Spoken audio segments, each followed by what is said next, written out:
Good afternoon, everyone. You're welcome to the 12 p.m. Bilingual newscast on Equinox Television. The first part is with Julien Berth Bissay.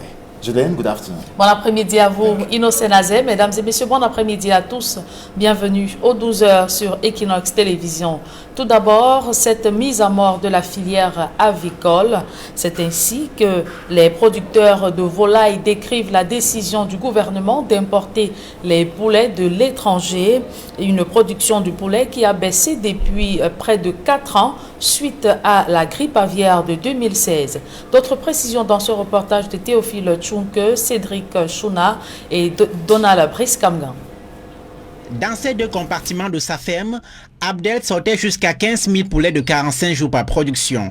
Aujourd'hui, tout est vide, ce depuis décembre 2020, lorsque les poulets d'un jour importés d'Europe ont commencé à se faire rares et chers en raison de la grippe aviaire. Imaginez-vous un peu, vous avez besoin des poussins en novembre pour vendre en décembre. On vient vous livrer en décembre, parfois même le 20 décembre. Vous êtes en janvier où les gens n'ont plus assez de moyens parce qu'ils ont dépensé beaucoup d'argent. Qu'est-ce que vous faites? Donc c'est ce problème-là, c'est cette instabilité qui a fait en sorte qu'on arrête. Pour ne pas abandonner complètement la volaille, il joue le maintien avec quelques poulets de race, panachés aux derniers rats chers qui sont encore là. Ils ont un cycle de production un peu plus lent. Ils ont une vitesse de croissance un peu plus lente. Donc, et de ce fait, comparé aux chers, il n'y a pas match. Donc on est obligé d'aller à la traîne et satisfaire ceux qu'on peut satisfaire. Et d'autres, on leur dit, on ne peut rien. Ce jeune de 27 ans, l'un de ceux qui disposent d'incubateurs de Hadouala, pense qu'avec une certaine volonté des autorités, il est possible de sortir de la dépendance vis-à-vis de l'Occident en matière aviaire. Il faut penser à mettre sur pied un transfert de technologies. Donc ça veut dire qu'aujourd'hui, ces partenaires étrangers vers lesquels on part aujourd'hui pour prendre les poussins d'un jour, on peut leur demander peut-être de venir faire les mêmes installations aussi. Nous avons des docteurs vétérinaires, des ingénieurs qui sortent de nos écoles tous les ans. L'autre obstacle chez les producteurs, c'est le déficit en aliments. Les prix du maïs et du soja sont constamment en hausse. Le maïs est passé de 280 francs CFA à 440 francs le kilogramme, suffisant pour décourager Joseph Tala qui a lui arrêté complètement sa production de 6 000 poulets de chair ici à PKCS. Si l'État pouvait encourager les gens à cultiver le maïs comme le fief des maïs, c'est beaucoup au nord. Si l'État pouvait faire qu'on cultive suffisamment du maïs et que le coût de soja baisse, ça devait faire aussi que le coût de l'aliment baisse. Et quand le coût de tous ces trucs-là baisse, ça permet aussi que le poulet arrive aussi au marché moins cher. Les acteurs du monde avicole disent ne pas comprendre le choix du gouvernement qui veut autoriser les importations plutôt que de soutenir la production locale. Elle est de 65 000 tonnes à ce jour pour 105 000 tonnes de demande, soit 40 000 tonnes à combler. L'Association camerounaise pour la défense des intérêts collectifs, l'ARDIC, fondée par le défunt Bernard Djonga, rappelle que la filière avicole a été excédentée avant 2016 avec jusqu'à 300 milliards de chiffre d'affaires. En 2016, la filière avicole était excédentaire. C'était l'une des rares filières au Cameroun où l'on produisait, on couvrait le besoin de consommation au niveau national au point d'avoir à exporter l'excédent dans les pays de la sous-région jusqu'au Soudan. Avec la grippe aviaire qui a frappé le secteur avicole en 2016, des centaines de cheptels ont été perdus sans soutien de l'État pour relancer la production. Pour certains observateurs, l'autorisation des importations du Brésil par le gouvernement, c'est la mise en concurrence de la production nationale non subventionnée avec celle étrangère appuyée par l'État. Une mise à mort de la filière aux yeux de certains observateurs qui rappelle les doutes sanitaires qui entourent les poulets congelés. Et à l'Assemblée nationale, la Commission nationale anti-corruption a été soumise à des critiques, notamment sur sa mollesse devant la corruption électorale et la conduite des enquêtes à tête chercheuse. Face à toutes ces récriminations, la CONAC a tenu à répondre en insistant sur l'urgence de l'adoption d'une loi anticorruption au Cameroun. Le compte-rendu de cette rencontre, c'est dans ce reportage que signent Joël Essengue et Gizogo. Une séance plénière spéciale à l'Assemblée nationale consacrée aux activités de lutte contre la corruption menées par la Commission nationale anticorruption, CONAC. Il n'en fallait pas plus pour que les députés dressent un tableau quasi-apocalyptique de la situation de la corruption au Cameroun. La corruption a transformé nos diplômes en papier toilette. La corruption a créé un climat et une atmosphère de répulsion des investisseurs étrangers vis-à-vis du Cameroun, dont a rendu d'année en année le Cameroun économiquement infréquentable. La corruption a transformé nos tribunaux en salles de lamentation humoristique. Singulièrement, sur la question de la fraude électorale, d'aucuns ont pointé ce qu'ils ont qualifié de laxisme de la CONAC. On ne voit pas la CONAC sur le terrain, et même quand on la voit sur le terrain, dans quelques endroits, on attend en vain le rapport du constat de ce qui est visible à l'œil nu, généralement dans presque tous les bureaux de vote dans notre pays. Qu'est-ce qui justifie cela? Ainsi pilonné à vue, la CONAC a pour sa part exposé aux députés les axes de son travail. Il n'y a pas de parti pris dans la conduite des enquêtes que nous menons. Nous faisons appel à des experts dans différents domaines qui accompagnent les cadres de la CONAC et les membres du comité de coordination de la CONAC. Puis, au sujet de la corruption électorale, l'organisme en charge de la lutte contre la corruption dit ne pas éluder ce sujet. Ce qui hier semblait être tabou, aujourd'hui prend déjà une proportion qui permet de dire qu'en fin de compte, la corruption électorale va commencer à prendre du plomb dans l'aile, parce que la CONAC est derrière. Mais mesurant sans nul doute combien le scepticisme reste de mise autour de ces actions, la CONAC appelle à l'adoption d'une loi anticorruption au Cameroun. Nous avons l'intime conviction que le renforcement du pouvoir et de l'indépendance de la CONAC pour nous permettre d'accomplir de manière optimale ces missions passe inéluctablement par l'adoption par notre pays d'une loi anticorruption.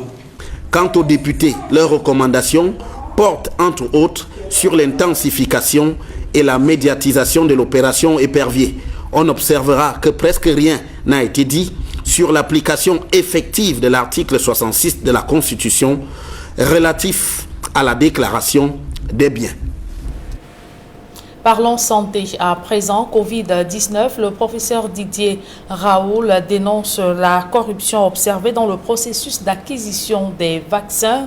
Il s'est exprimé dans une nouvelle vidéo. Nadine Yambo pour plus de précisions. Interrogé une nouvelle fois sur la crise sanitaire dans le monde, le professeur Didier Raoul dénonce la corruption qui règne dans le processus d'acquisition des médicaments et vaccins contre le coronavirus.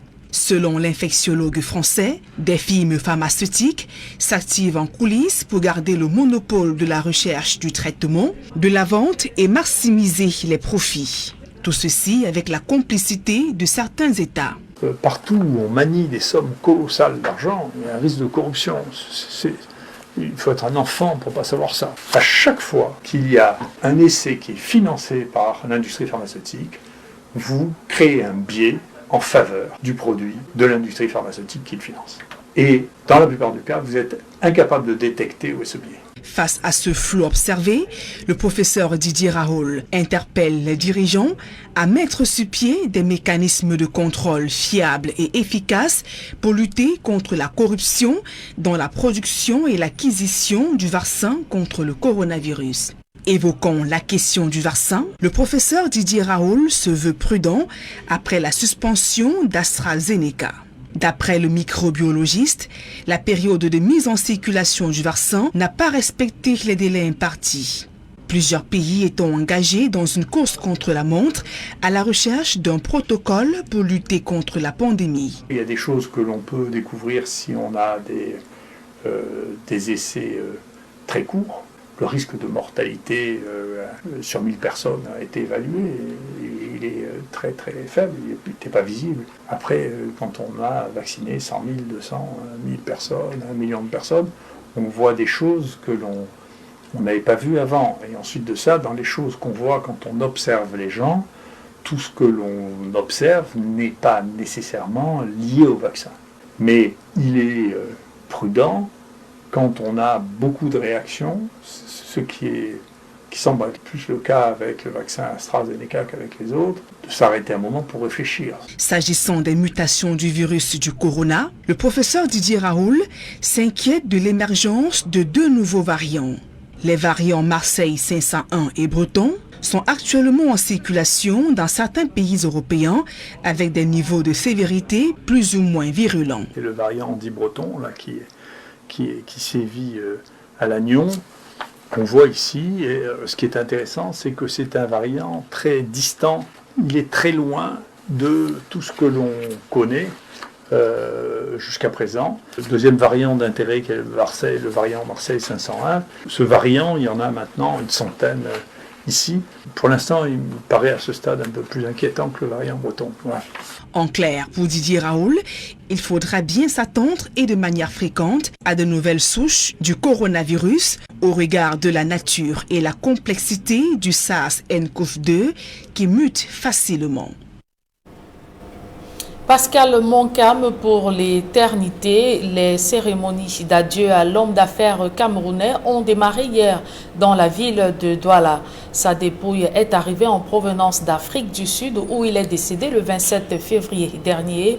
Retour sur les temps forts de ce moment dans ce reportage que signe Jean-Paul Chouniat et Innocent Biga.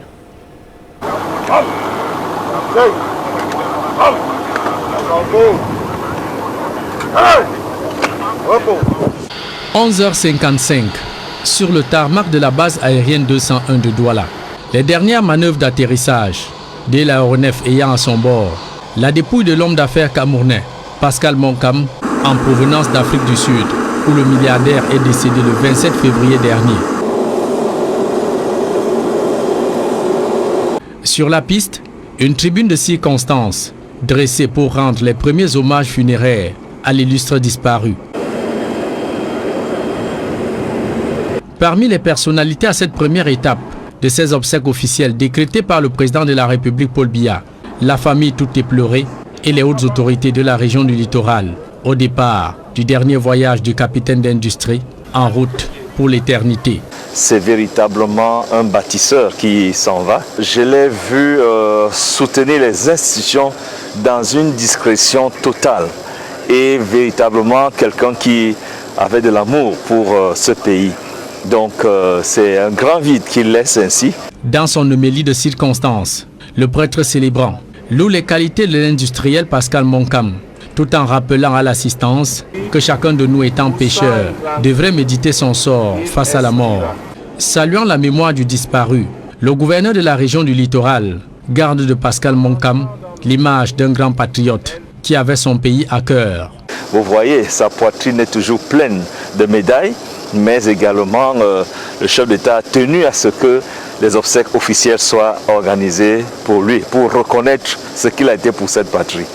Pour l'avoir côtoyé du temps où il fut préfet du Honkam, puis gouverneur du littoral, le numéro 1 de la région tient à rappeler à la famille le vœu ardent de Pascal Monkam de voir ses descendants rester soudés après sa mort. Il a toujours été choqué de son vivant, de voir comment certains patriarches s'en allaient et que les enfants se déchiraient. Et il a vraiment émis le vœu de voir sa famille soudée et qu'il n'y ait pas de bruit après lui. Et je crois quand même que ce message est passé. Pascal Monkam sera inhumé ce samedi 9 avril 2021 à Bakassa, son village natal, dans le département du Honkam.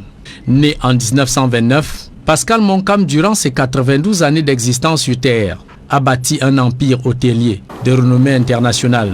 La chaîne La Falaise, présente dans plusieurs villes, Douala, Yaoundé et Bafang au Cameroun, Pretoria et Johannesburg en Afrique du Sud. C'est avec ce reportage de Jean-Paul Chouniat et Innocent Abega que nous mettons un terme à la première partie de ce journal. La seconde est en langue anglaise avec vous, Innocent Azé. Good day once again. Thank you, Julian. Good day once again, and to you viewers, good day once more. Thanks for staying with us. Series of attacks have been recorded recently at the west bank of the River Noon in the west region by unknown individuals. The people of that locality complain of repeated attacks by the people who they claim are trying to take the land from them at the left bank of the River Nun, just like I indicated. And Charles Ekume has been following that incident in our reports. The left banks of the River Nun in the west region of Cameroon has become a zone of altercation between inhabitants of the locality and those of Fumbot. There are increasing tensions with people living from Fumbot coming to impose laws in the locality. At about 8 a.m., two men came towards us, armed with machetes. They warned us to stay away from the zone. I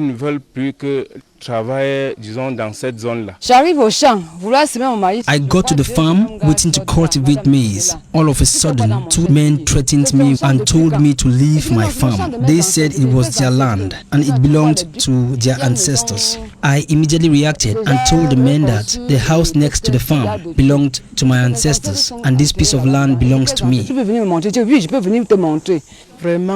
I gave birth to all my children here. I have spent 48 years in this place. The villages in this territory have been existing for more than a century, harboring over 7,000 villagers who rely solely on agriculture for a living. But recently, they have been constantly threatened by individuals who say these lands belong to their ancestors.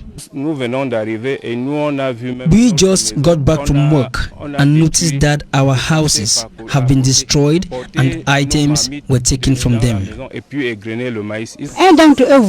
One of them addressed me and his brother asked him, "Don't you know her? She lives here." And he ferociously answered me, "Take your affairs and leave these premises and never return, because if you do, it's the machete that will resolve the problem." Ils sont en train d'agresser les femmes. Ils sont même en train de les violer. They have been assaulting women and even going to the extent of raping them. They have broken down homes. They come early in the morning aboard motorcycles, and in the evenings they are spotted returning from raiding homes with luggages which doesn't belong to them. Ils ont prélevé dans les champs des populations des communautés riveraines. Upon arrival at the Momo village, which is one of the principal villages at the left banks of the River Nun, the traditional council has decided to look into the problem of these villagers who are constantly being assaulted and threatened. They believe security and defense forces should come to the aid of the people, but most at times this quest is futile and in vain. On marche à quelques mètres, je vois certains gens sortir du champ.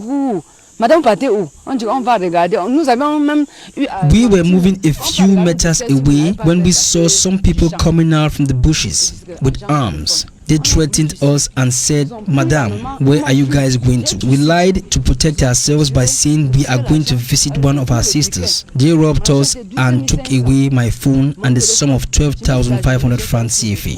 After this act, I went to report to the gendarmes, but they instead told me to go and see the divisional officer. I responded, "What does the divisional officer has to do with security?"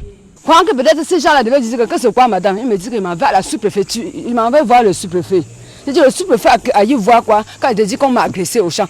This issue was also addressed by the Sultan of Fumban, who wrote in a communique that he doesn't recognize these unknown individuals causing problems. The population also solicited the action of the governor of the West region by peacefully protesting in the regional capital Bafoussam. We are worried, we are devastated, and we are asking the governor of the West region to intervene. This past Monday, the market square at the Momo village was transformed into some sort of a court hearing presided by the senior divisional officer, Donatien who was instructed by the governor of the West region, Awa Fonka Augustine, to initiate the procedure. People will go on the quest for life, but they need to respect the system which has been put in place. They need to know that there is a procedure to follow which is harmonized for everyone. I urge you people to conform to these laws and not disrupt them.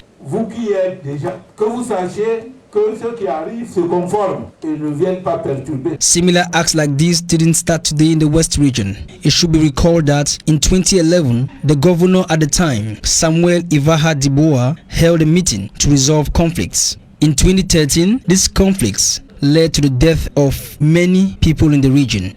After some years of peace, this same scenario resurfaces. Hopefully, this time it should be buried for good. Still in the west region of Cameroon, the population of Pondimoum in Koutaba are at daggers drawn with the first assistant sultan of Debamoum.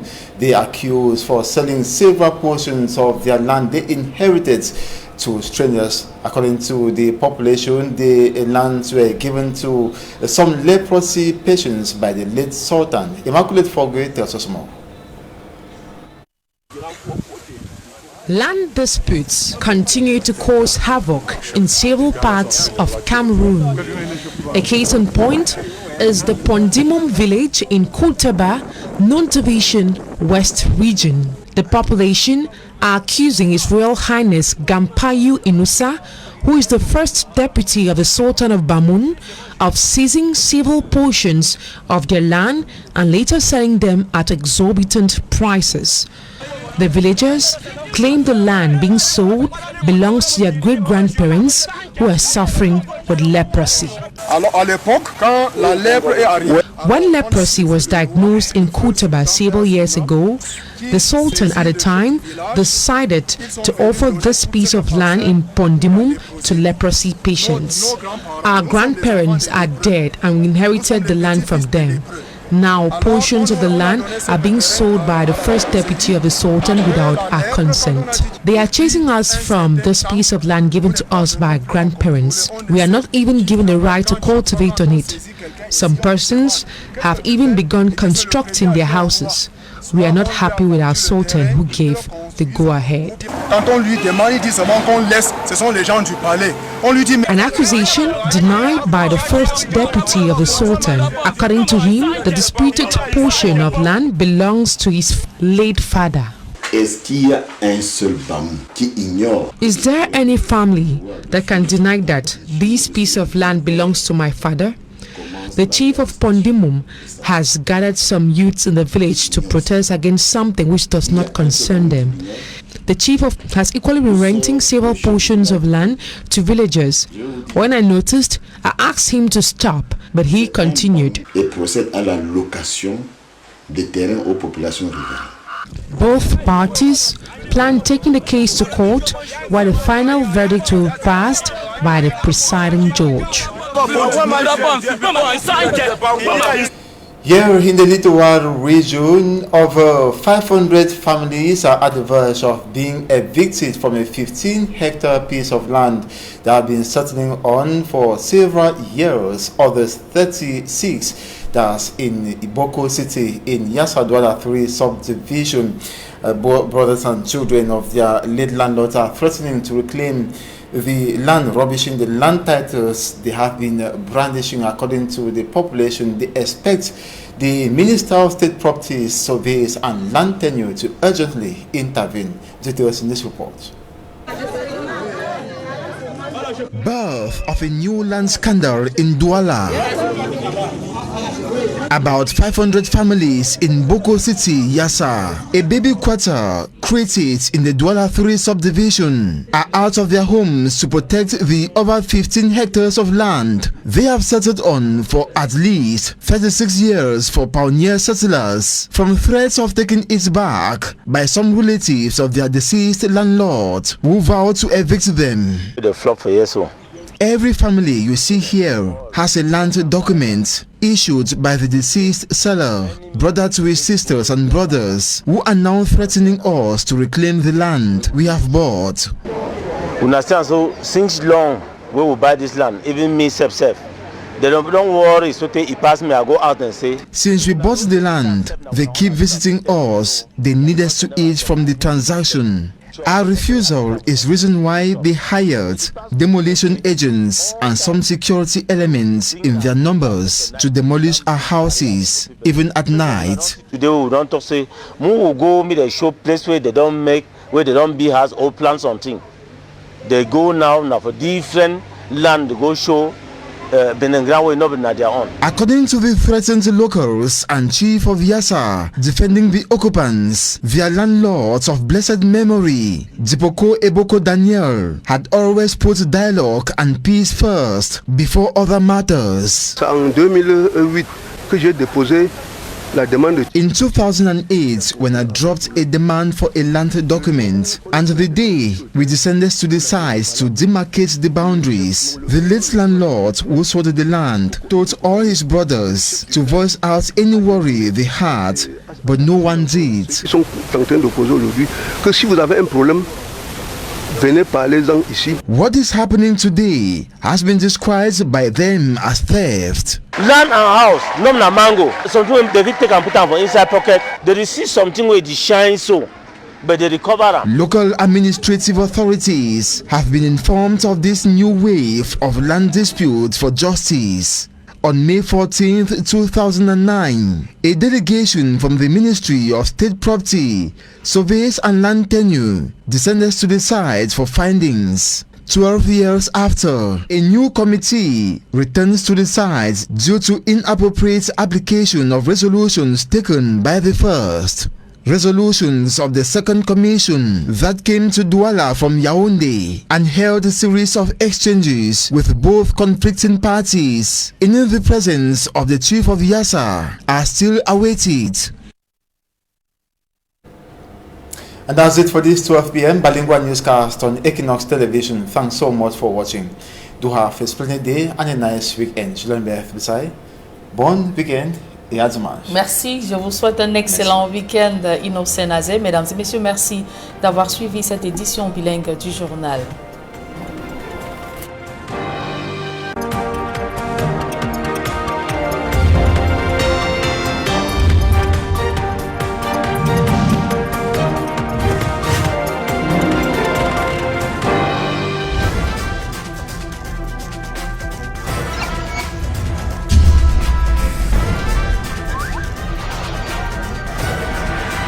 Equinox